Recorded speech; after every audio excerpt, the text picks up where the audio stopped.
Washington. This your boy, Martin for here once again.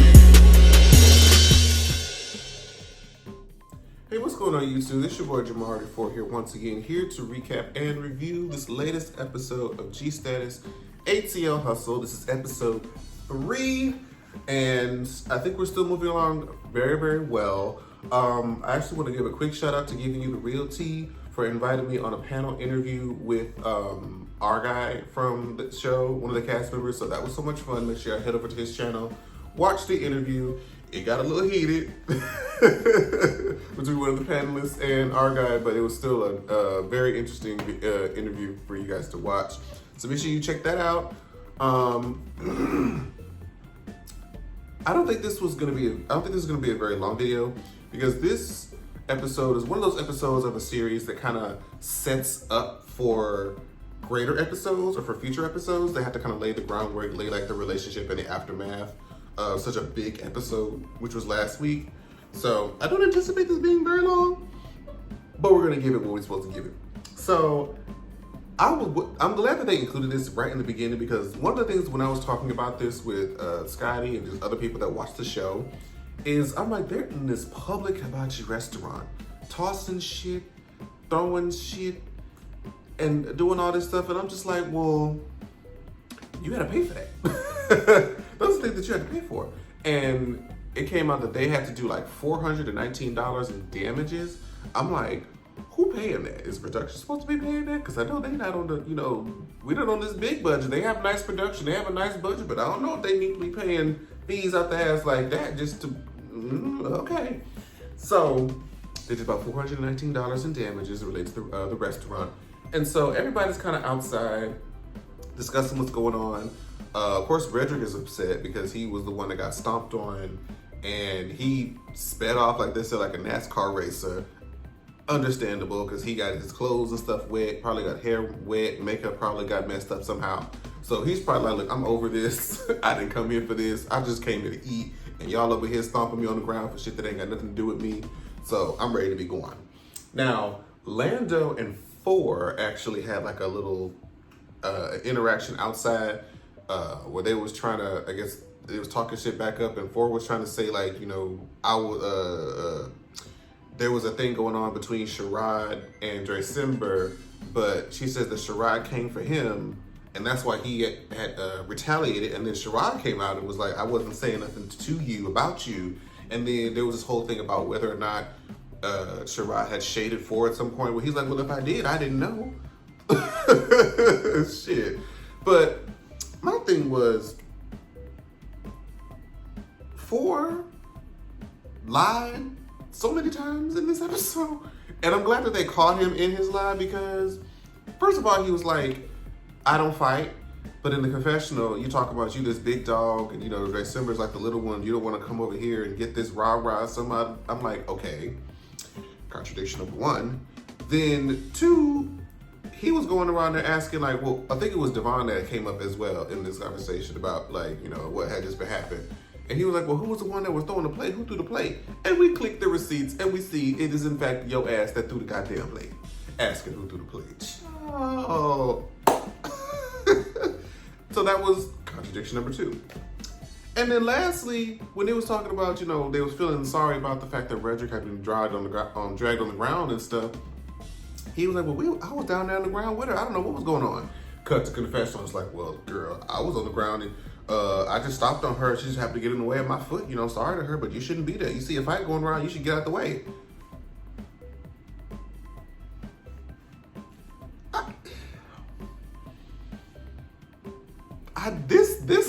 This one here,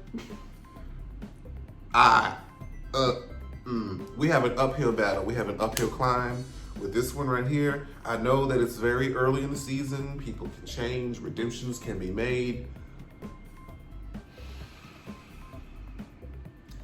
He in the negative. There's usually like some positive aspects or something that I like about somebody, but this one just came in on the episode just on the bullshit, and then he continued on the bullshit this week, and I'm willing to bet he's gonna be in the bullshit in the next one. So, but we're gonna let go and let God and extend the hands of prayer and just pray that this switches it up at some point.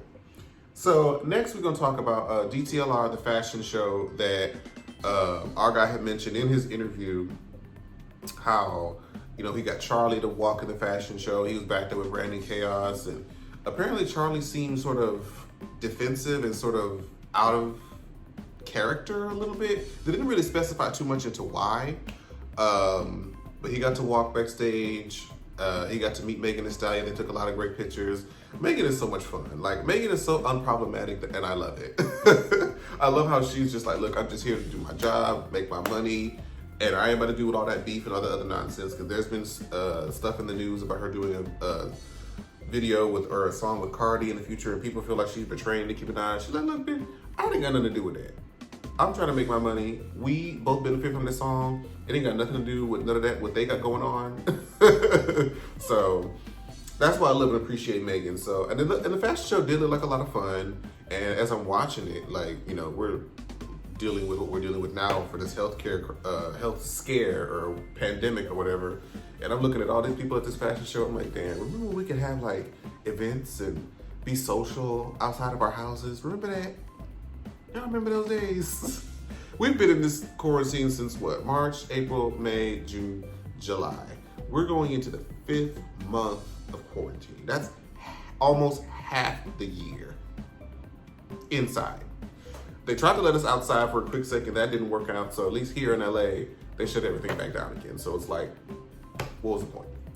Anyway, back to gstatus. I need to talk about really quickly Chateau Cherokee, because I mean the house looked nice or whatever, but why did they pan in on this man sleeping in bed with his phone face up on jacked and cracked? The phone, you girl, if you gonna be up and they're gonna be showing, if you're gonna be zooming in on your phone, it can at least have a screen protector. Don't be showing that the damn phone is cracked, child. And then it was face up on jacked. I'm like, girl, this is Atlanta stereotype. I'm like, girl, so he gets up, and I guess this is when he drafted this message that was read later in the episode. I'm just like, child, why? I hate scenes like these that the camera just so happens to be facing you with lighting as you're waking up from all these different angles. That's the part of reality TV that I don't like, when it's clearly scripted. There's no way, like, unless they just kept it on you like some poltergeist type shit, where the camera just on you at all times. They just so happen to get you when you woke up and all your good angles. Fool somebody else, but you can't fool me. So Redrick is on this video set with one of his clients doing their makeup, and for him and the other girls, and she brought Brandon and Delicious along with her, and she's just talking about, you know, I want, you know, us to connect. I want us to kind of see what each other does, getting to know each other. I want to do this more. This is like the first time that I've had this video shoot. So we're getting to see, you know, Redrick be, you know, the businessman that he is and what his talents are, which I think is really, really great. I feel like he's using the platform very well. But they move forward in a different scene where she's doing another client, and Brandon reads aloud the message that came from Akeem, and it was basically an I'm sorry. It started off, at least, as an I'm sorry, but then shortly moved into a let me get you hoes pussy boxes together or something that he said. I'm like, wait, what? I was very confused. I'm like, so you're sorry that you showed up late, sorry that you instigated the fights at an event that you tried to call a networking event and want everybody to get along, but yet you kept throwing jabs at people that were trying to win fences. You're sorry about that. And then you gonna call us hoes? I mean, I guess that's like a term of endearment within the community sometimes, but not for people that you don't know like that. Not for people that you just pissed off and have people throw shit at each other. That's not what we're that's not what we're doing. Okay, so that was just very strange. I'm just like, Okay, so the next thing is this date between Trebell and Ike. Ooh. This was strange. because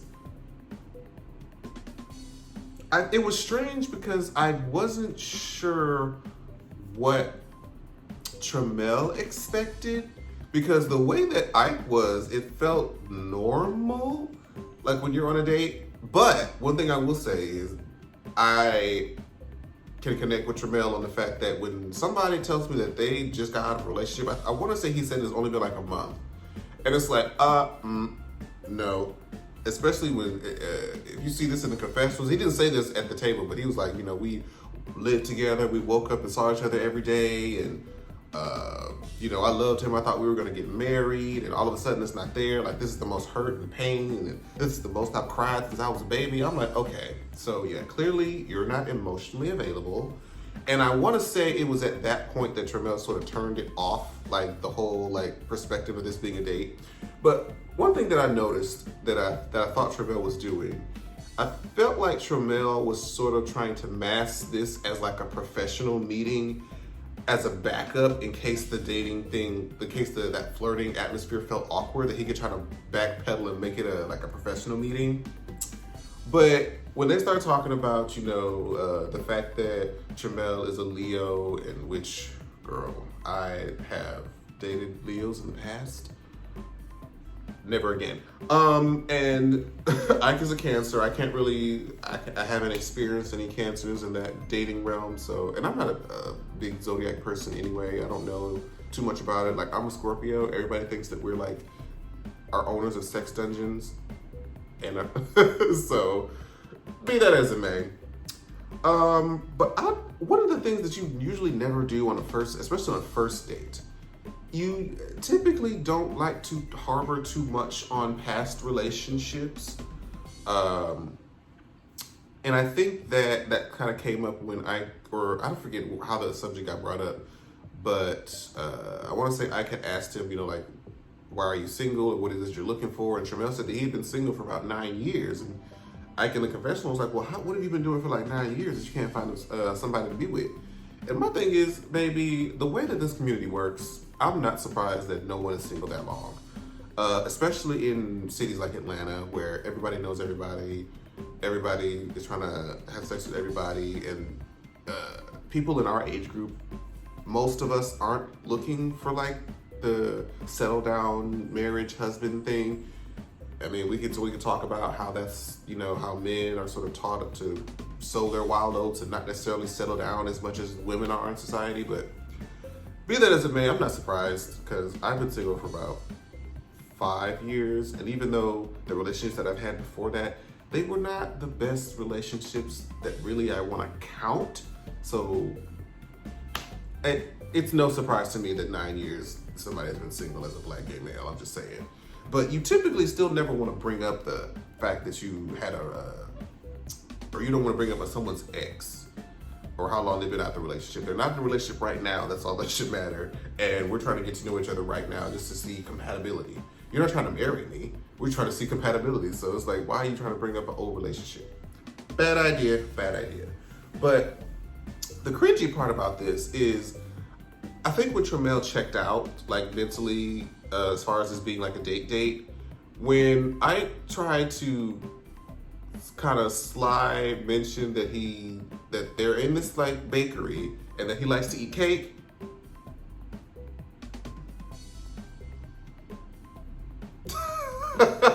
I don't know. It was a little weird how uncomfortable Tramel got. I'm like,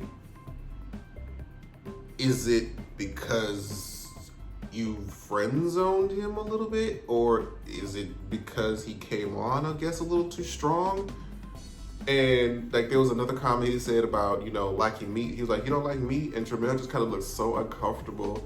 And I said in the confession, like, I may have come on a little bit too strong, but I'm like, if we're trying to get to know each other on that level, like, shouldn't we kind of figure out what we like to, kind of further down the line, explore that? Like, because that's the thing about the gay world is like, first you have to have the attraction and the compatibility, everything else that comes with the relationship between two people, whether they're gay or straight. But we also have to have sexual compatibility, because we can love each other, we can vibe, we can connect, but if we don't match sexually, like between the tops, the bottoms, the verse, all of that in between, it's a whole extra hurdle that we have to deal with, and it's a hot mess. So I don't know if he was kind of I don't know if Ike was trying to throw things out there to kind of see like, okay, where on the spectrum do you fall? Do you like me? Do you like Kate? Because he's kind of being like, I like Kate, trying to figure out if you like meat and things in your mouth. So I'm saying that these are things that I might want to participate in later down the line. And I think Tramel just wasn't ready, maybe. I don't know, but it was just very strange and awkward to watch. So now, I mean, the scene with Roman, like preparing for this ball that he's got into, let me tell you something. I am just going to shamelessly simp and stan and drool all over for Roman Xavier from now on. I'm just gonna accept it. It's part of my life now. I felt forever changed that he posted me like on his Insta story. You know, I feel like I should be able to put that on like my resume. But the man is fine. The man is just beautiful. And I thought he had like a TikTok, and like, so he has a sense of humor. He acts. He has a nice body. He's funny. And he can vogue and dance. Like, I'm going to Jared. Like, I'm going to Jared. But no, he's really super dope, and then he looked amazing in those sweats. Sure did. And I was just watching him vogue and do his thing. But after, you know, he got done practicing or whatever, and they had a little vogue mix, Delicious came over, or she invited herself over, and she wanted to talk about, you know, the interaction that Roman had with Akeem at the dinner. So she wasn't happy. Honestly, she wasn't happy. She felt like, you know, he's better than that. Like, he kind of carried and turned up a little bit more than she would have liked him to. And Roman was like, well, I mean, you kind of turned up too, but I guess the difference was she retaliated, but Roman got like up, went around the table, and was ready to box right then and there. So I guess that's the difference that she's trying to make. And I mean, yeah, we want to be better. And I feel like, you know, at times we just have weak moments as humans. But I'm glad to see that she's that type of friend that tries to keep her friends in check. So that's always dope to see. Also on Really BTV, shout out to Really BTV, when she had a stream a couple days ago when we were talking about just the show in general. Delicious came by the stream, Tramel came by the stream, Sherrod came by the stream, so that was so much fun. That was so dope. I posted that, or at least a screenshot of it, in my Insta story recently, and Delicious and Sherrod shared it, so big props to them. They are still some of my favorites on this show so far, and if you guys are seeing this, love you guys so much. But yeah, so they were talking about, you know, how they felt about the dinner, and Roman was like, damn, like, she's really mad at me. Like, it's good to have friends like that that kind of keep you in check, you know what I mean? So after that, Roman talks about, you know, the issue that he has with Brandon. And, you know, if you remember from the dinner, they had some little Twitter thing going on back and forth. Brandon said something about Roman, then blocked him, and it was some shade, blah, blah, blah, blah, blah. And apparently, Brandon had said something about Roman showing his body on Instagram, shaming him for doing that or whatever. And he was like, well, if he's trying to shame me for doing this, but then later down the line, he shows him a video of Brandon like dancing and stripping, and he said it's only $2 on the ground, or he only got like $2 in his like little jock strap or whatever. But he was shaming me not too long ago for the same thing. And, you know, Brandon and Delicious are friends, so she's like, you know, this is your friend, and I just want you to know why I have a problem with your friend. Showing him the video, and I don't know if Delicious really responded to it for real, but I mean, it is what it is. Like, if my friends are having issues amongst each other, I rarely get involved because it's really none of my business. I'll try to mediate because I want, you know, to be able to bring them both around. But then again, I'm gonna be honest. Throughout the scene, I was listening, to what they were saying, but I was still just kind of just staring at Roman. I was. And shameless. I'm shameless, Roman called me. But anyways, honestly, that's all I have for this week. I feel like I went in, enough depth about the things that happened, and it looks like next week is going to be, or the next episode anyway, is going to be really interesting because Devon has said, like, oh, there's been some people that have my name in their mouth, and he walks up to one of like Redrick's clients' shoots or whatever, and I'm like, please don't tell me he about to try to set it off in this damn shoot which Redrick is working, child. And then there's like it looks like they were on this trip. Our guy did say in the interview that they did go on like a cast trip, and they tensions were high and it looked like everybody was in the room. I'm like, ooh, this looks good. So shout out to everybody over at gstatus for the great content. And I'll continue to watch and hope you guys continue to watch as well. The last 2 reviews have done 10 times better than I thought they were. I thought they were going to be like very niche, but apparently a lot of people have found the channel through these reviews. And so I'm so happy and grateful and thankful to anybody who may be new here. Hi, how you doing? Make sure you guys follow me on all my social media links at Jamar84. That's JAMAR84. All links will be in the description below. And I'll see you guys next week. Bye, guys. Like, share, subscribe. Jamar, Washington, Washington, Washington.